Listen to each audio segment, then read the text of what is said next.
కంకణం కట్టి రాజ్యం పట్టాభిషేకం చేస్తారు. అలా అప్పుడు ఆ నల చక్రవర్తి ఆ మాట అంటేనే అప్పుడు రెండు పక్షులు ఏమన్నాయి, నువ్వు మా మీద చేసినావు పక్షి మీద, కాబట్టి మేము చెప్పినట్టుంటే నీకు దోషం పోతాది, నువ్వు ఏమి అనుకోని నువ్వు చెయ్యి ఆడ పక్షి మీద చెయ్యి ఎట్టేస్తావా అంటే, సరే మన పెళ్లి చేస్తాం, నీకు చేసుకుంటావా, పెళ్లి చేస్తాం, సరే మా పెళ్లి చేస్తామంటే చేసుకుంటా, మరి ఎవరు ఎక్కడ కాదు, నీకు నీ హోదాకు, నీ రాజ్యానికి, నీ పరపతికి, నీ అందచందానికి, నీ ఈడు జోడు సరిపోయే ఆమెను మేము చూస్తాం, పెళ్లి చేసుకుంటావా, చేసుకుంటలేము, మళ్ళా మాకు మాట అయ్యి నేను కొంచెం విష్ణుదేవరి ఒట్టేసినమ్మా, మీరు ఏ అమ్మాయిని చూపించి పెళ్లి చేసుకోమంటే కళ్ళు మూసుకొని తాళి కట్టమ్మా అన్నాడు. సరేనే ఆ రెండు పక్షులు మాట తీసుకున్నాయి ఆ నల చక్రవర్తితో, తీసుకొని ఆ పక్షులు ఎక్కడ సరే ఆడానించైనా రాజహంసలైనా పన్నెండామాడా ఇదర్ప పట్టం చాలా వచ్చినాయి,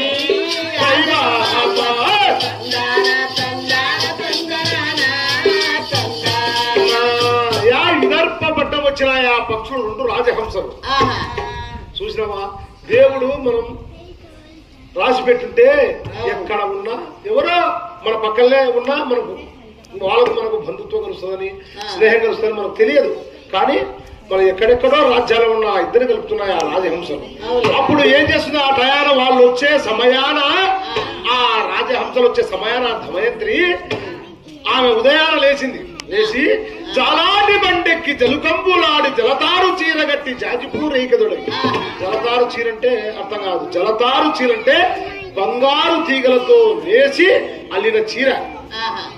జలతారు చీర గట్టి జాజిపూరు ఎక్కితొడిగి నున్నంగా తలదూవి నూకాయ జడవేసి ధవనం పూలు అంటే మల్లెపూలు, చెడు పూలు, జాజి పూలు కాదు, ధవనం పూలు అంటే ఇంతమంది ఉంటాయి,